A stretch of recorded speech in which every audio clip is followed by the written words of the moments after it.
All right, so let's begin by reviewing what we did last time. Okay, not reviewing all the psukim, just the main idea. Okay, so summary, we had the aces, time for this and time for that.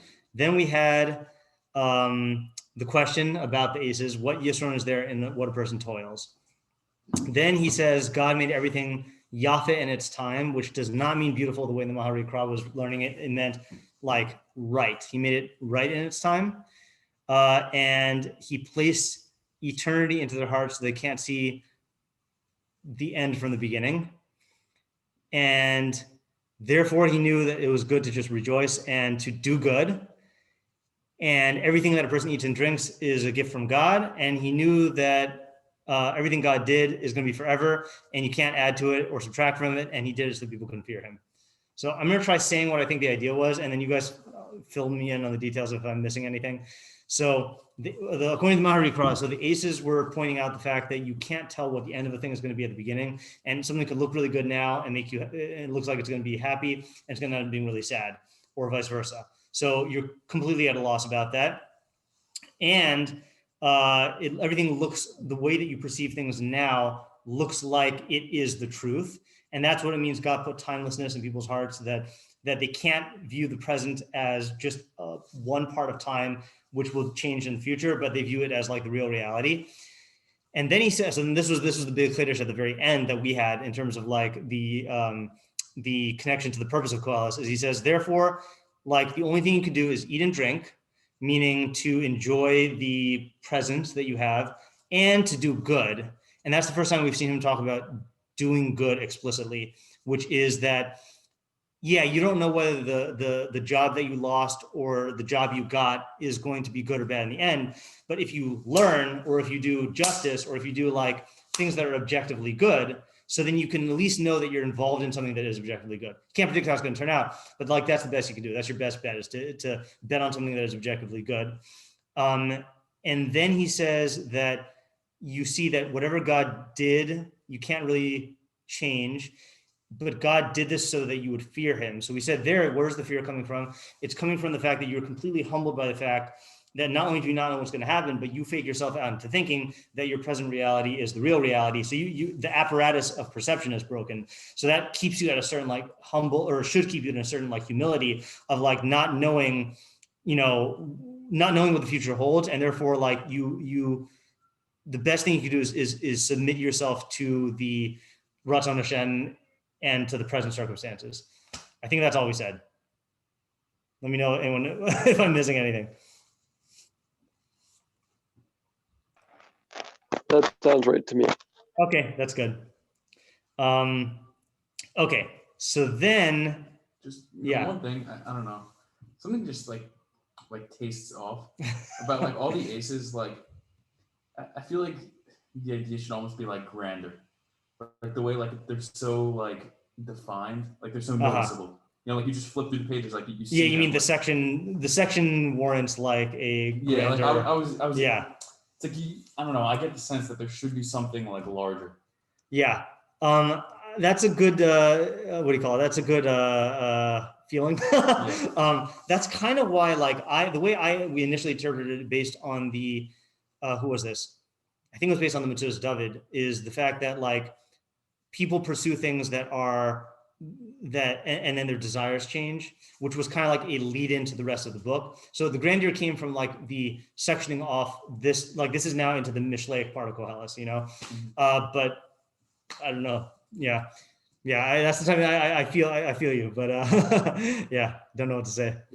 Yeah, we're not going to go back to work on that again right now. Yeah, I did find one thing though that I want to point out in Midrash Rabbah. Okay, I found a statement here. Now this is Midrash, right? So I don't know. You'll have to decide on your own whether this is like pshat or or drush. Talk to Ibn Ezra. Yeah, right. So so this Midrash appears several places. So this is on the pasuk Gimel Yud Beis. Yadati ki in tov bam ki im lismoach v'lazos tov b'chayav. It says v'gam kol adam shiach v'shraso, etc. So you have these psukim that talk about eating and drinking. Rabbi Tanchuma Amar, Rabbi Nachman Bered Rav Shmuel Bar Nachman, Rabbi Menachema Amrila, Rabbi Yirmiyah, Rabbi Miasha, B'Shem Rabbi Shmuel Bar Rav Yitzchak. Wow. Okay. They all say kol achilu shesiyash nemar b'megillah hazos b'torah uv'masim tovim hakazav medaber. Any eating and drinking that you see in this book is talking about Torah, okay, and Masim Tovim. What's the raya? Because I mean that sounds far-fetched, right? But what's the raya? So then it says Amar Rabbi Yonah binyan av shebekulan shneimar. So it says in pasuk in 8:15, v'hu yilvenu v'amalo. Okay, so it will accompany you in his toil. It will accompany him in his toil of eating and drinking. So then they darshan it not amalo but olamo. Just swap the letters. But olam hazeh yemechayav lekever. So in this world you're going to go to the grave. V'chiyesh machal mishte bekever. Is there food and drink in your grave that's going to accompany you? Ella ilu Torah umasim tovim she'oseh ha'adam. Rather, it's the good deeds and stuff. So I want to mention this. I don't think this is shot, but when we did see a lot of the Mefarshim talking about eating and drinking and saying it was like doing good and tzedakah, maybe that's where they're getting it from. So just want to point that out for the sake of comprehensiveness. Okay, so now we got the tough work for us now. Okay, so I'm displaying here the full text of chapter 3, okay? And as you can see on the screen, except for Joe, you don't need to see it, but Psukim 1 through 14, we've learned as a section. Okay, the question is, in the remainder of the chapter, where are the section breaks? Okay, so I'm gonna read the, what is it, like 7, 8 Psukim here. And some of the translations a little dicey, okay? And then we're gonna have to figure out how to section it off and then figure out what to work on from there, okay? So we have 15, which we've already read because we were thinking it's part of this section, but we're not sure. Ma shahaya kvar hu v'asher lihios kvar haya. That which was is that which already was, and that which is to be already was. And God seeks the pursued. Okay. And that's why we split it off and said that 15 is part of the part above, because it says oh, that sounds like a new thing. Furthermore, I saw Takas Hashemesh under the sun, Malkum HaMishpat, Shama Haresha. In the place of justice, there is wickedness. Umakum HaTzedek, Shama Harasha. And in the place of righteousness, there is wickedness. Amarti ani belibi, I said in my heart, Es HaTzadik ves HaRasha yishpot HaElokim. The tzaddik and the Rasha, God will judge. Because there's a time for every desire and every deed there. Amarti ani belibi, I said in my heart, al divras b'nei ha'adam, or this is a hard puzzle to translate. Amarti ani belibi, I said in my heart, al divras b'nei ha'adam, levaram ha'elokim, veliros shehem behema hema lahem. Okay, which the Art Scroll translates as, then I said to myself concerning men, God has chosen them. So it's levaram, like borer, levaram ha'elokim, but only to see that they themselves are as beasts. Okay. Ki mikre v'nei ha'adam, because the fate of man, umikre ha'behema, and the fate of a beast, of an animal, umikre echad lahem. There's one fate for all of them, for them. K'mozeh kain mozeh. Like this one dies, that one dies. V'ruach echad lakol. And there's one spirit for all of them. Umosar ha'adam min ha'behema ayin ki hakol havel. And the superiority of man over an animal is nothing, because everything is futile. Hakol holech al makom echad. Everything goes to one place. Hakol hayam min ha'afar, hakol shav ha'afar. Everything was from the dust, and everything will return to the dust. Who knows the spirit of man that goes up on high, and the spirit of the animal that goes down below to the earth? Once again, I saw that there's nothing better than for man to rejoice in his actions, because that is his portion. Because who can bring him to see what will come after him? Okay, so let's focus on one thing at a time. Let's first of all decide the fate of Pasuk 15. Okay, so the argument for saying that it is part of the previous one is that 16 starts off with Va'od. Okay, however, I forgot if one of you guys mentioned this. Can you think of an argument for why it is the belonging to the second block?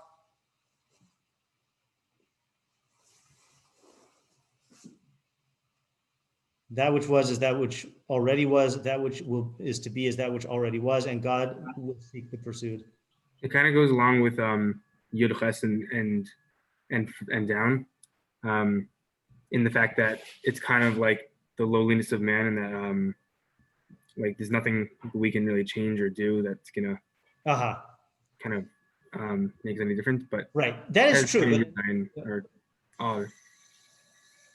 That's true, but we also saw that in Yud Daled, right? of like everything that God made, then it'll be forever, and you can't add to it and you can't detract from it. Right. Yeah. I mean, still a good observation, but I don't know if that's an argument for why it should go in the second I part. mean, if we're only saying the ode is if the other argument is only because of the wording of the ode, you can also see that the vav is kind of conjugating both of these into one. Yeah. I don't know. Come again? Say it again. I mean, if you begin a darshan just based on the fact that and also, then. Oh, okay. Meaning 15 really starts a new thing, and also this. Is that what you're saying? Yeah. Oh, okay, fine. I don't actually believe that. I'm just saying because of Okay, so let me show you one argument. Well, what do you want to see first? Do you want to hear an argument that I have for why 15 should be part of the previous part, and this might be the only idea we get tonight, or do you want to? Actually, it probably makes more sense to start with that first, right? Because after this, then we'll work on the next psukim. If we do this now, then we can like cut ourselves off from the first 14. These things have been pursuing me. Okay, so let me show you Ibn Ezra here. So what we're gonna do is we're gonna pull a little Ibn Ezra thievery. We're gonna steal his pshat or his interpretation of the words, but not his pshat. Okay, so he gives a very non-like intuitive understanding of this, but he's Ibn Ezra, so like who's gonna question him on words? Okay, so he says in 15. Oh, I actually do have Ibn Ezra from last time for you if you want. I think. Yeah, I think this has it. See if that has 15. At the end. It would be at the end because I think I copied that far. Does it go that far? Yep. Yay. Okay. So he starts with Masha Haya is Ma'aseh Ha'elokim al derech achas. Okay, the works of God are in one derech. Okay, now the English translation here says the works of God remain the same. I'm not sure. So the footnote says they are fixed, they do not change. Okay, we'll have to figure out what he means by al derech achas. Umasha shahaya kvarhu inyano, that which has been a long ago. Inyano, its meaning is heinhu. So the English translation says what was in the past exists in the present. Okay, meaning hein, meaning those things that were in the past. Who is present? V'yesh kamohu v'asher asid lihios kvar haya kamohu. Okay, fine. We don't need that. All right, here's the part that we're going to borrow. The nirdaf, that which is pursued, hu zman ha'omed, that refers to the present time. Shekina also b'milas hu, which is nicknamed as is. Okay, because I guess there's no real word. I mean, hoveh, I guess, could be present, but I don't know if that's like a word that's used in the biblical, like the present, as a noun. V'hu bin avar v'asid, it is between the past and the future. V'inyan, and what's the idea? She'elokim bikesh mehazman, God sought from time itself, she'yihye nirdaf, that it go in sequence, that it like is pursued. Zman rodev after zman, time after time, v'lo yifsak, and not ceasing. Ki hazman she'avar shav omed, the time that has passed. Zman she'avar shav omed. Okay, now I don't know what it means. The time that has passed is going to be present. V'asher lihios, and that which is to be shav kamo avar v'shav hazman echad. I'm just going to read this English here, see if I'm getting this right. The past turns into the present. I don't know how that happens. The future turns into, sorry, past turns into the present. No, the future turns into the present. He says the past turns into the present and the future becomes the past. Aren't we going backwards in time? Yeah, I don't get it. Time becomes one unit. This is so even though time can be divided into past, present, and future, that separates them. Okay, and then he goes to a bunch of circle stuff because he loves circles, and he ends up by saying, "It has thus become clear that all the work of God remains the same." Okay, now, like I said, I'm just gonna pickpocket Ibn Ezra and run here. Okay, what was that? Just like reading the circle in English. Yeah, he loves the circle thing. Yeah, he loves circles and he loves the number 10. Oh yeah. Yeah, that's the thing. If you ever need to get him a birthday present, just that's the theme. Okay, so what are we gonna do with this? So let's go back to our psukim here. So Masha Kvar, so we're only going to take his thing that nirdaf means present. Okay, so here's what I think it is. Masha haya kvarhu vasher lios kvar haya. So that which was already was, meaning the past is unchangeable. Vasher lios kvar haya, and that which is to be already was, okay, which I think in line with what we're saying means like this, means that let's say things are, something good happens now and you like rejoice in that, then because you think that it's actually going to be good, there are certain things that are already set that will determine whether that thing is good or bad. Not that it can't be changed, because obviously your decisions can change things, but like the factors are already there, and God knows them. Now here's the part that I'm not sure about. God seeks the present, I think, is just another reference to that idea from before, that because the one we had right before this is the fact that since you can't tell what's going to happen, then you're going to be in a state of fear of Yiras Hashem. So it's just an augmentation of what the pasuk was before it, which is that God put man in a state where he can't see into the future and he can only see the present, and that's what God seeks. Meaning that that formula he said before of v'gam kol ein tov bank im lismoch v'lasas tov b'chayav, that's in the present, and that's all you can do. That's the only thing that God seeks from you. That's all I got. So it's not adding a new idea, but it's capping off the idea from before that that the only thing that God wants from us is the doing of good and the eating and drinking in the present. Can I ask a question about this? Yeah, sure. Questions would be good. It sounds like, I mean, I'm not sure, but it sounded like the Ibn Ezra was saying that that nirdaf means actually the present, not like people engaging or focusing on the present. Right. Yeah. He's saying it's an actual term for like the time itself.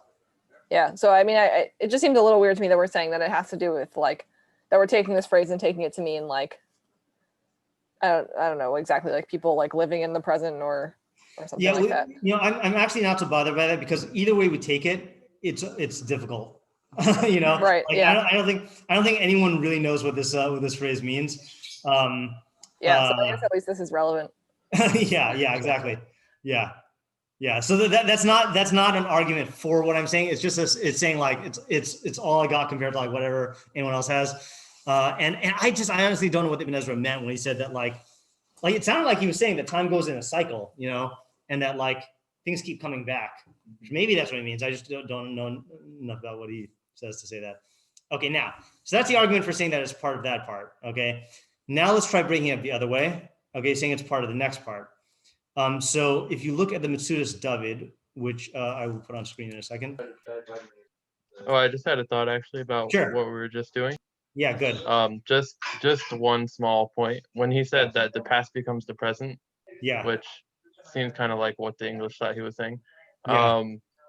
That does remind me of earlier in Koheles when we saw the idea that like what was before already sort of what is now kind of already happened. Right. There isn't really a difference in terms of society between the past and the present. Right. Okay, that's a good observation. Let's see what we could do with that. Right. So we said before.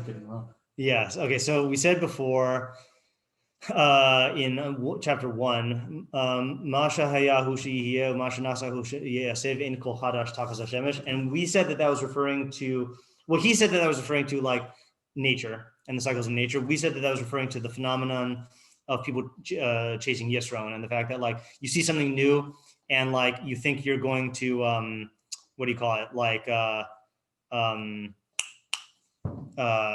you think that's going to solve, this is the new innovation that's going to solve all my problems, and then it ends up not being. And if you had just known that people fell into the same trap in the past, you wouldn't have fallen into that trap now. So does that work here? So that which was is that which already was, and that which is to be already was. So that's saying, so if you're saying it's talking about human nature, so the human nature we'll be talking about, can we tie it in then to the mistake of the aces then, of like thinking that that people fall into this mistake again and again and again? Like, Isaiah, did you have something specific in mind about what aspects of the past it's saying were just a part of the fabric of reality?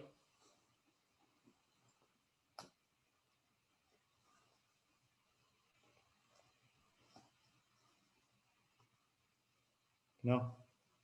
Not particularly, like what comes to mind is like human innovation and things like that people will think are new, but that's kind of just the idea that we had earlier. Yeah, I'm trying to think if there's a way that this could be related to what we're saying here. It's a hard pasuk, man.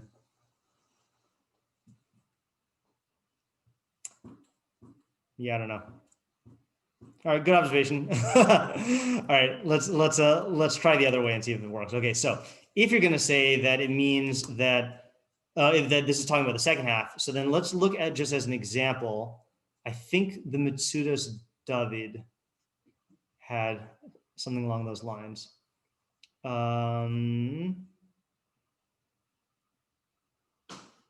Yeah. Okay. Where is this here?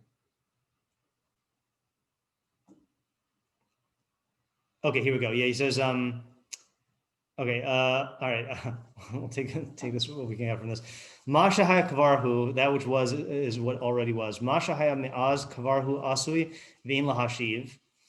Okay, so we'll have to figure this out. That which already was already done, and you can't take it back. Rotz lomar, I mean, say imi radaf achar chavero v'asa imo ra'a. Masha asa asoi. So if a person chased after his friend and harmed him, then that's it. It's done already.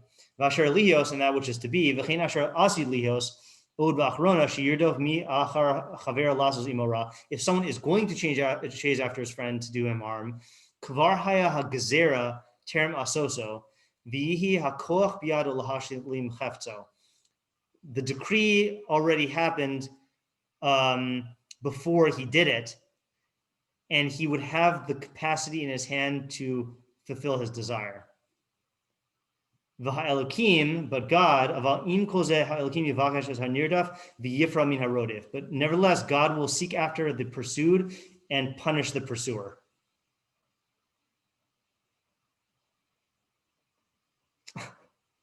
Okay. Yeah. First step, I understand. If you chase after your friend to do bad, it's already done.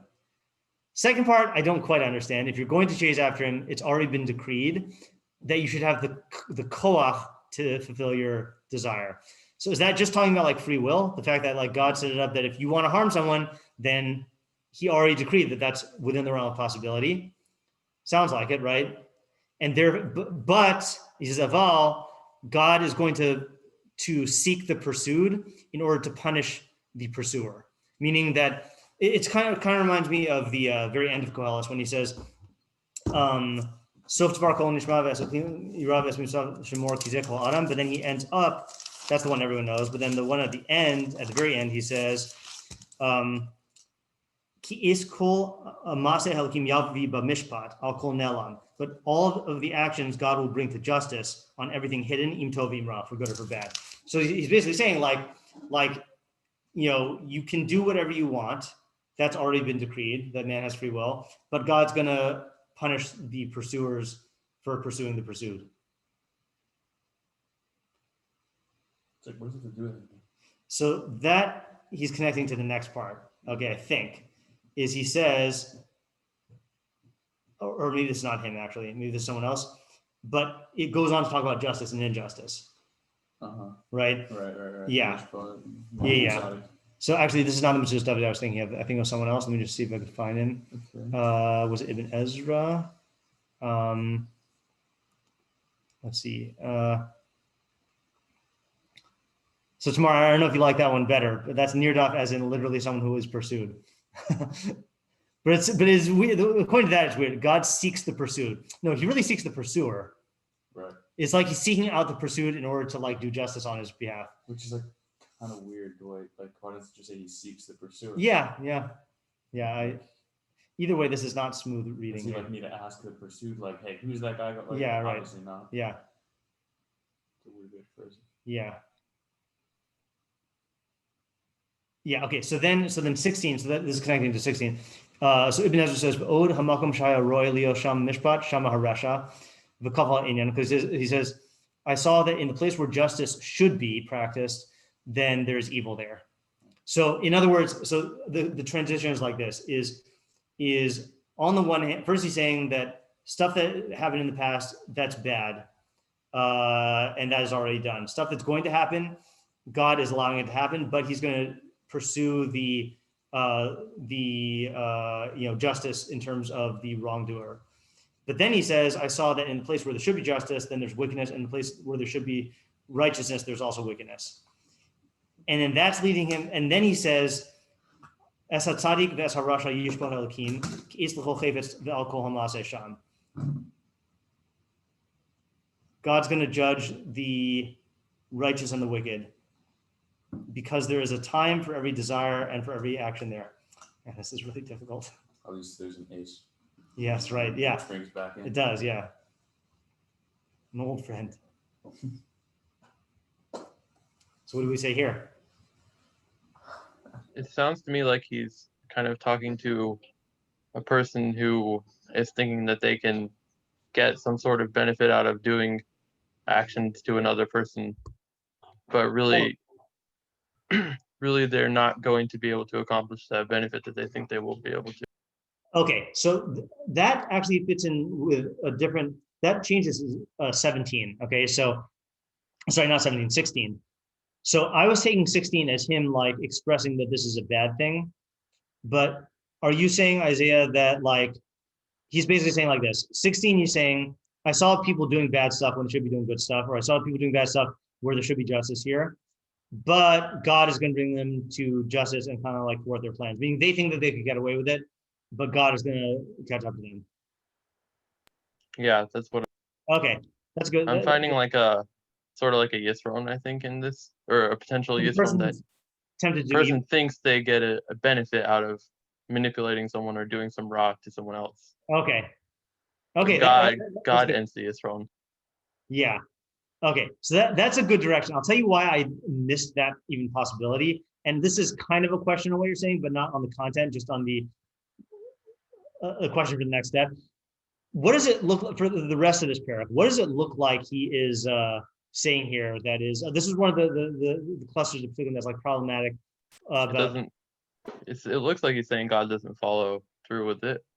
Yeah, because it looks like he's saying that man dies just like an animal dies. There's no superiority of man or the animal. The spirit is the same, and like who knows where his spirit goes. So this the second half of this was such everything is pointless because there's no justice because man just dies and that's it, and his spirit doesn't even get doesn't have any superiority of the animal. So I kind of just assumed that in 16 he was also like bemoaning the injustice in the world. Not refuting the yisron that the people who commit injustice are trying to see. I think the way that I would work that maybe generally worked out is like his frustration with people for not realizing the futility of this, like for not realizing God's justice and that they're trying to seek a yisron in that way is futile. Meaning because it seems like there's no justice because everyone is continuing to act this way. Say it one more time. People's actions aren't, people should notice that there is this justice and not continue to try to seek that sort of gain. But because they don't realize that and they just continue to act harmfully towards others, you perceive the world as unjust because the justice isn't so apparent here. Okay, so this might fit in with the way Ibn Ezra is going to learn 18. Okay, so check out Ibn Ezra on 18. So this is the Behema pasuk. He says, so again, the pasuk is Amarti ni belibi al divras bnei ha'adam lavaram ha'elokim beliros shehem behema hema lahem. Okay, so he says, Amarti ani. This is a typo, I think. Shouldn't say Amarti twice. Right? Yeah, Amarti ani belibi. Okay, so Bavur bnei ha'adam, regarding people, Bavur shebacharam ha'elokim mikol toldos arash, because God chose them from all of the creations of the earth. I saw that they consider themselves to be, in their own thoughts, to be animals. Okay. Why did I highlight this next part? Oh, that was an accidental highlight. Yeah. So he's saying that people see themselves as animals. So can we fit that in with the line of Yisron that Isaiah was saying here? So let's just chain it together and see if it works, right? So the first part is talking about the reality. The reality is that God gave people free will and gave them the capacity to do evil, but he also will avenge the victims. However, people see that even in a place where there should be justice and righteousness, they seek to do evil there. And they think that there will not be any justice. Now, 17, is that Koheles talking? That's Koheles talking like against those people, right? So I said in my heart when I saw these people that God will bring them to justice. And I said in my heart that they see them, God selected them, meaning God did give them the ability to be different than animals, but they see themselves as animals. So can we fit that together, the animals thing and the injustice thing? I feel like intuitively it is. Yeah, maybe they by see themselves as animals, meaning they don't quote act like people. Like they act like animals because they see themselves as such. So they're just like going around trying to do harm to other people, not thinking there's any form of justice, not really seeing their superiority over animals, Right. And restraining themselves. Right. Yeah, it reminds me of a statement in the book and the movie Cloud Atlas that it was expressing like the philosophy of evil, and it was this line. It was like they said like a proverb of the weak are meat and the strong do eat. You know, kind of like a might makes right type thing. Where in the animal kingdom, that's all there. That's the only rule, right? Is like if you can, the weak are meat and the strong will eat. And if you can get away with it, then you can get away with it. Yeah. So what's the idea then? Don't do raw to people. Yeah. See, this is really the challenge in this part of the book now, because what we have to do is we have to figure out. We know very well what a Mishlaic idea looks like. What is the Koheles upshot of this idea? Like we got that I think from the last part very well. Like that there is a certain, I mean, yeah. I don't know. I don't even know to call it a Koheles idea. Like.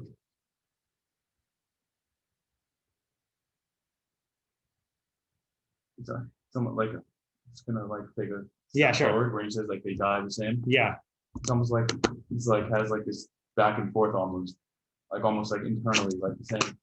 People think they're animals and act like animals, and don't realize their human capacity. They don't think there's justice, but really there is justice.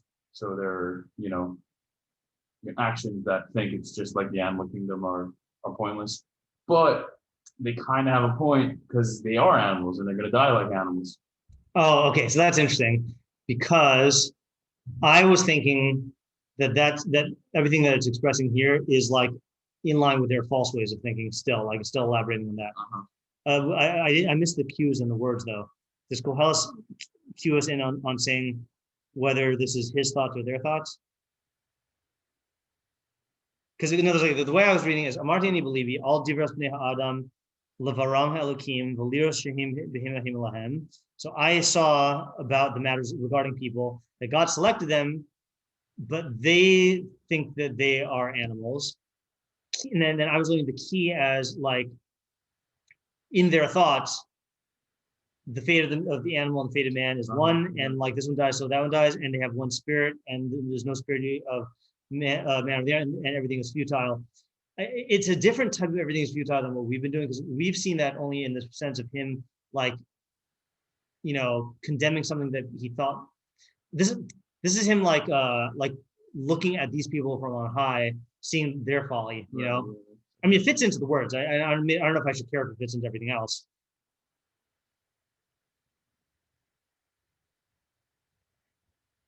But then when you say that Chaf is also part of the same quote. Yeah, then it goes on. Yeah. Everything goes to one, they all go to one place. Everything is from the dust, everything will return to the dust. Who knows the spirit of man that will go above, and the spirit of the animal goes down to the earth. And then 22 is him commenting, Oh, so now 22 is gonna be hard to fit in, but let's just pause there for 1 second. So there is a certain like it's like a certain nihilistic type philosophy of we're all gonna die anyway. There is no justice. We're all animals. Let's watch TV. Yeah, exactly. Or let's chase after near doffs. Um, but it's like it's people trying to make a metaphysical rationalization of their injustice. Doesn't matter, everyone's going to die. Who knows the spirit of man that goes up. And then You're saying that good test is a rationalization by them. Yeah, I'm saying that the whole thing from 19, 20, 21. Yeah, so 18 is really the main move, which is he sees that these people look at themselves as animals, and this is what they're thinking. And then 19 through 21 is basically their line of thinking, except for I guess the end of 19. The end of 19 is him saying that itself is futile. Right, I was gonna say the hit. I feel like they wouldn't say how cool Havel. Unless they're saying it in the sense of like, unless it's in the same sense of like eat, drink, and be merry, for tomorrow we die type thing, of like we're all gonna die anyway, so what's the point? And then they're kind of abandoning themselves to their animalistic nature. But then let's just try a 22 then. So how does 22 follow from this? And I saw that there is no good except that a man rejoice in his portion, because that in his actions, because that is his portion. Because who will bring him to see what will come after? It's almost like this was transposed from like that first section. From looks like this belongs at the end of the ace section, right? Because it's the same message. So the question is like, why is he bringing this up again here? Tov, there's no tov for man except to rejoice in his actions, because that's his portion. So if you could fit 16 through 21, like thematically with prior psukim, and say it's sort of a continuation or a different angle or something like that, then you could just say 22 is a conclusion of the whole thing, which makes sense. Yes, that's true. Yeah, that's good. That's a good hope. That gives me hope. Yeah. I mean, you see the punctuation, right? Or not the punctuation. The because again, chapter 2 ended with this idea of rejoicing in what you have, and then like 9, the section of 9 ends with that, and then the section ends with that. Right. Yes, how do we fit that in? I mean, maybe this is too big of a move. I'm just going to talk it out and see what happens. So we're maybe this is the opposite of the yira. Okay, in other words, like this: we can only see the present.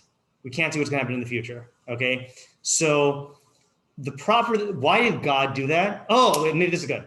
God made that so that people would fear him and that they would focus on doing good.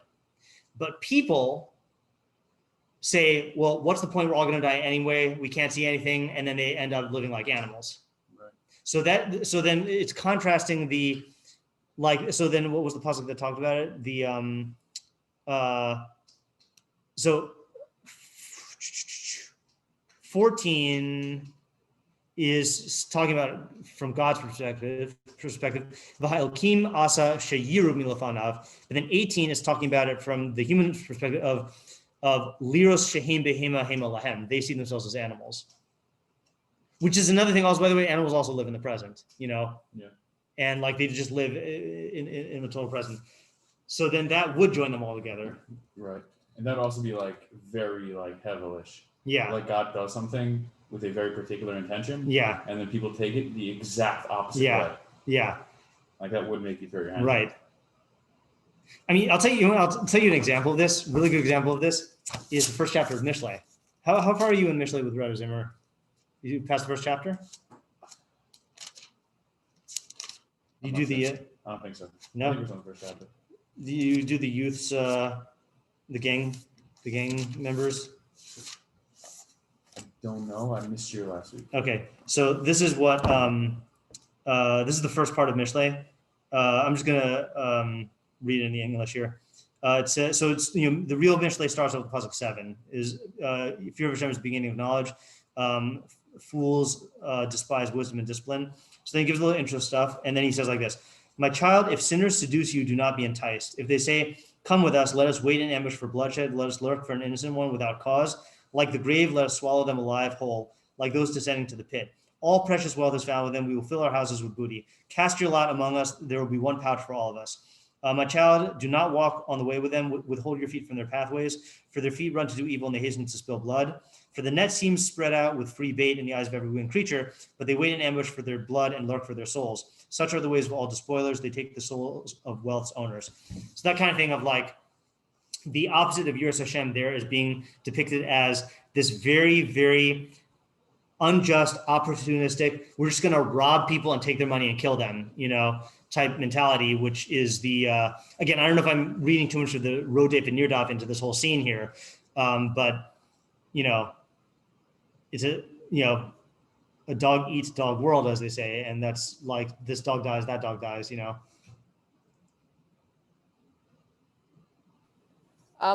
So maybe to like push this a little bit, for like clarification, I guess. So Yeah. the difference between the person who sees that, the future is like uncertain and has Yiras Hashem versus the person who sees that the future is uncertain and, is a gang member or whatever. Yeah. So the difference is that the first person acknowledges some things that are actually good and then pursues those things, I guess. And the second person doesn't acknowledge, let's say, the good of, I don't know, tzedakah and masim tovim or whatever, and instead just does what they want. Is that like the difference of response? And I think it does boil down to the fact that they are seeing themselves as no more than just the animalistic, as just animals, and that they don't think that there's a superiority of man over the animal, and they don't think that the ruach of man is different from the ruach of the animal. If you saw that you had that part of yourself, then I don't think it would be rational to live. If you didn't see that part of yourself, then it is rational to live like an animal, because you are going to die, and like all there is just like whatever's in front of you. Yeah. Okay. So you're saying that's really the root of the. I do think so. Yeah. Is what kind of being they like see themselves as. Yeah. Yeah. And I think that's why he emphasizes that.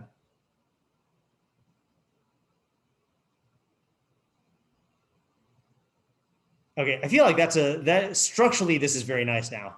That was a key move that you made with the seeing 22 as the bookend of the entire thing. So I think what we have to do now is I think we have to let it sit. So this is okay. This is good because this is where we let this sit, and then I comb through all the mafarshim and see if anyone says anything remotely close to this, and then we solidify it, and then perhaps move on to chapter 4 next time. Yeah, this is a toughie. Actually, I do. In the meantime, we have like 5 minutes, 10 minutes left. I want to give a shot on just this psukim 18 through 21 in their own right. Okay, not connected to the parak like we've been doing. Okay, this is like a shot that came up with a while ago. So the question is, what Yisron is he talking about here? Okay, so what I think he's talking about here. Let me think it through before I say it here.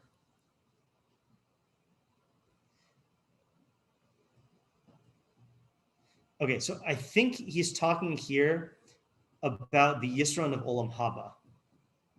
Okay. Why? So it's all in this line here of Mi yodea ruach b'nei ha'adam ha'olahi lamala. Okay, who knows the spirit of man that goes up? V'ruach ha'behema ha'yorez hi lamata la'aretz. Okay, so I don't know if we have time for this right now, but just actually I'll read one Rambam. But really, it's best to see this in context. So the Rambam in Yesodei HaTorah, actually I'm just going to go to the phone now, right? So not Yesodei HaTorah, Tshuva. Rambam in Tshuva, Perek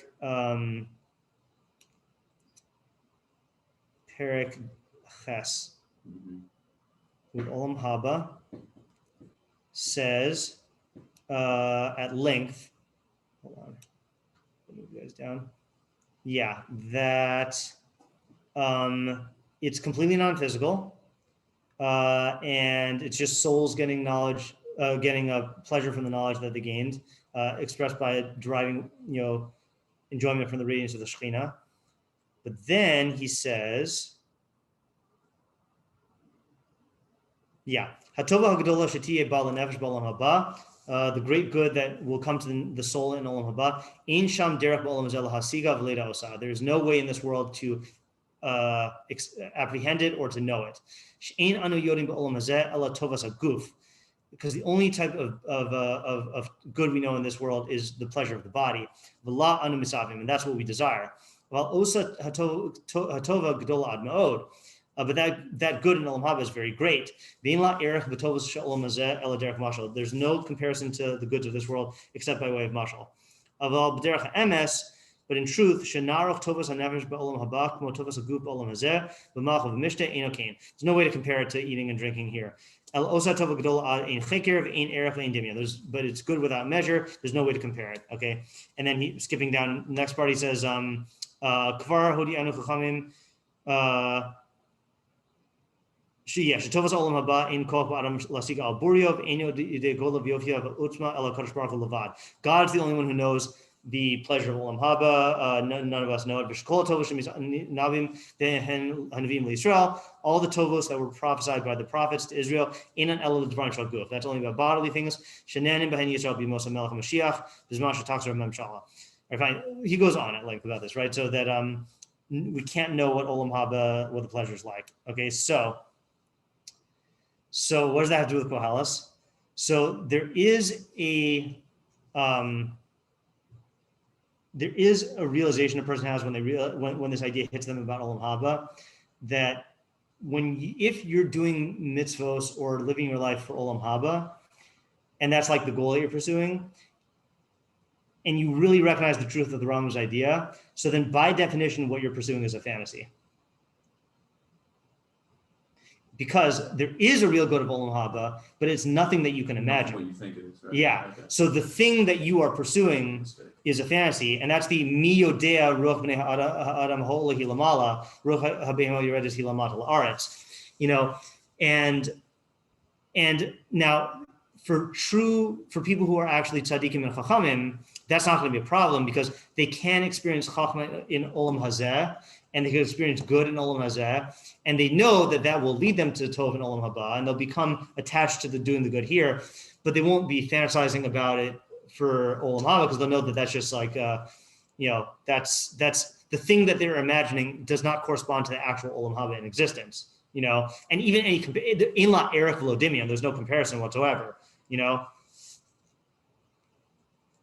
So it'd be like, just use the Rambam's mashal from Chelek.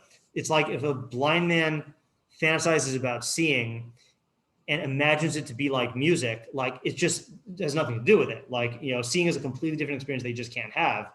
So the only difference is that the blind man can't fake himself out into thinking he's actually desiring seeing, but people do fake themselves into thinking that they're actually desiring the real good of Olam Haba, but they're actually not, Now, what does that have to do with anything? I don't know. That was a thought that occurred to me before I learned this. It was just that from that one line over there of the, that I think there are people when that fantasy is burst, then they give up on Olam Haba because they just think, well, then what's the point? And the point is that there is a good that you can't understand, but that is good because, it is what your soul naturally does if it weren't bound by the body, and God said it's good, I don't know where to go with that, but that was just a thought I wanted to express. Mhm. Okay. Does that mean like there's no point in, like, is it possible for a person to correctly use this as a motivator, or is there like no way to do that? That's a good question. Let me just check something here. I think I'm remembering now. I actually edited this out of a footnote of something I wrote this summer. I just don't remember how far I wrote it. I think I addressed that question. I'm looking at my drafts folder. Hold on. Koheles and Olam Haba draft. Bingo. Now let's see if I addressed it here. Oh, I wrote this critique on altar. You know what? Let me just read this. I don't remember tomorrow if this answers your question, but my intuition tells me it might, but I don't remember what I wrote. So it's only a page and a half. Let me just read it rather than like musing on it. So I said, so this was on a post I wrote in Olam Haba about Olam, not in Olam Haba. I wrote it about why the Torah doesn't talk about Olam Haba. And so I said, one of the proofs cited by academics who claim that the notion of an afterlife was introduced into Judaism at a much later time is a controversial passage in Koheles. I will cite Robert Alter's modern translation to point out his mistakes. So this is what Robert Alter says. So about our psukim. Sorry, this is his translation. I said in my heart in regard to the sons of men, God has sifted them out to show them that they are but beasts. For the fate of the sons of man and the fate of the beast is a single fate.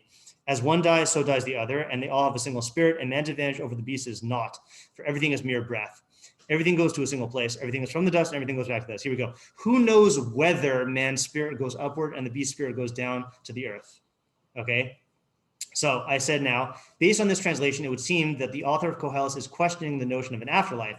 Alter expands upon this implication in his commentary. So here's Alter's commentary. Who knows whether man's spirit goes upward? Koheles may be referring to a new doctrine that was beginning to circulate in the late biblical period that imagines the ascent of the soul after death. If so, he is entirely skeptical about the idea, suspecting that the spirit of man and beast alike descends to the earth. The Hebrew can also mean underworld. And now back to me again. I said Alter's mistake here is twofold: a mistranslation of the pasuk compounded by a misunderstanding of the Sefer as a whole.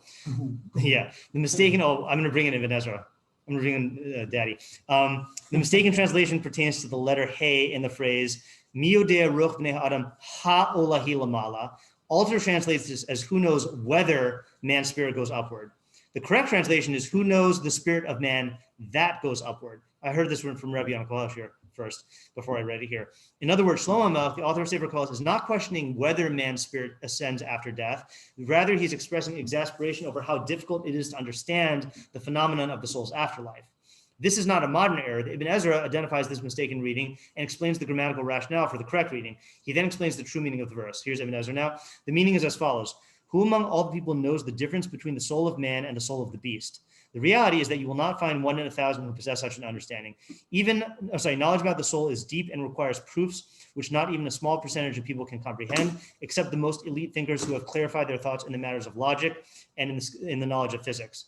And then I concluded by saying the main reason why this topic is so difficult to comprehend is because the soul of man is non-physical. Since we are physical beings, our knowledge of non-physical phenomena, e.g. God, angels, the soul, is inherently limited.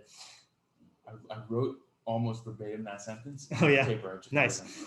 So Tamar, I think the answer is the more a person understands about the soul, the more they will realize the reality about Olam Haba, and it won't serve as a motivator because by that time the attachment to knowledge in this world will be strong enough to motivate them, but they won't experience any sort of doubt or bursting of bubbles because they'll know that the soul must like go on in Olam Haba. And I'm not saying that from firsthand experience because I don't have that much knowledge of the soul, but according to Ibn Ezra, that seems to be what he's saying. Like you'll be convinced, A, that the knowledge you're learning here is good because you see the good in this world, and B, that knowledge gives your soul existence, that gives you Olam Haba that you're certain exists because you know that it must, if that's how the soul operates. So you're not being motivated by, there's no dangling carrot that is motivating you because that carrot's imaginary. You can't fantasize about Olam Haba, but you have a knowledge that you're getting it and that the way to do it is to be involved in this thing that you actually perceive as good. So just to maybe clarify, I think. Yeah. So is it like I guess my question is like, so is this something where you might acknowledge that it's like recognize that it's good intellectually and be like, well, even though I can't imagine it, I would be motivated for this thing because I know it's good? Or is that like, it would always be secondary to other things like attachment to knowledge? I think it's gonna be secondary to, I think it's gonna be in the background. It's kind of like, to borrow a phrase from the Rambam about lishma is that Ose emes mipnei shu emes v'sov hatova lavo, that you should do the truth because it is true and the good will come. Like the good will come is like an afterthought, you're attached to it because it's reality though.